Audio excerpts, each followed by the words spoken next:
For better or worse, I was born a traveler, wanting to go everywhere and see everything.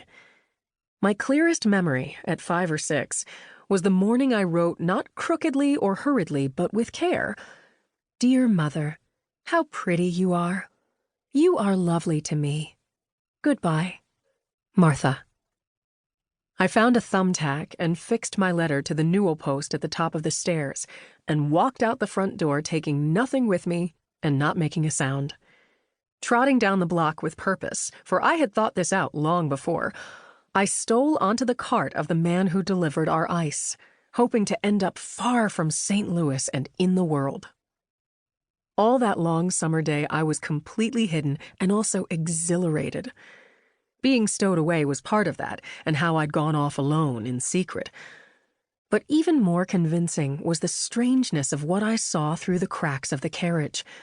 Factories and neighborhoods and whole rambling expanses of my own city that I'd never seen or guessed at. I was happy and even forgot that I was hungry until dusk, when I caught a glimpse of Forest Hills Park and realized we'd traveled only in a wide, known circle. That first solo journey had disappointed me, but it set my course anyway. I was a traveler, and that was that. By age 26, I had seen most of Europe, swum naked in 3 oceans, and met diplomats and Bolsheviks.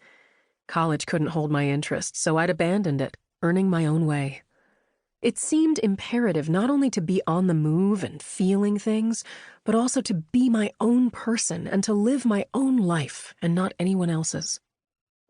But in January of 1936, my mother called me home to St. Louis with a cable saying my father was ill. I went by train, nervously shredding the cable in my coat pocket as I went. For as long as I could remember, my mother had been careful never to let anyone see her worry. But tension and anxiety had come through even in her telegram's few dashed-off words, and I didn't know how I would find her, or my father, and if I was up to facing him, ill and frail, to facing things as they were. My mother, Edna, was always the North Star in my sky, and also kinder than anyone living. She was warm and intelligent and good all through, and though she'd devoted her life to tirelessly championing women's rights and was ready always to be on the right side of things and people and causes, somehow the campaigns and marches and community speeches never got in the way of her being a mother or a wife. Every evening, she would stop whatever she was doing the moment she heard my father's key in the lock. Then she'd hurry to the bottom of the stairs just as he sailed through the door, planted his gray felt hat on the wooden stand, and kissed her.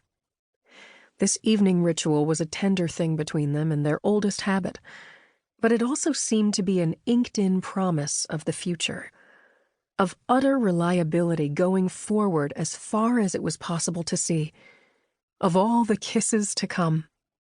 I remember feeling as a child that it took no effort at all for my mother to be at the door every evening. Time obviously colluded to arrange it, slowing so she could stop everything to be exactly there whenever the door swung open every day. But of course I was mistaken. It took tremendous effort and will, too, and choice and determination. Other things tumbled so she could be at the stairs. They did, though I had never seen or heard them as they fell.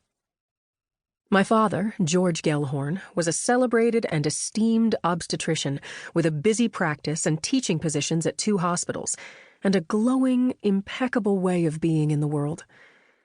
He was that pillar father, straight out of a George Eliot novel, managing his family with smooth care, precise as the inner workings of a Swiss timepiece, and his patients, too. And everything. In his study, there were thousands of books in alphabetical order with their spines perfectly aligned, and he had read all of them.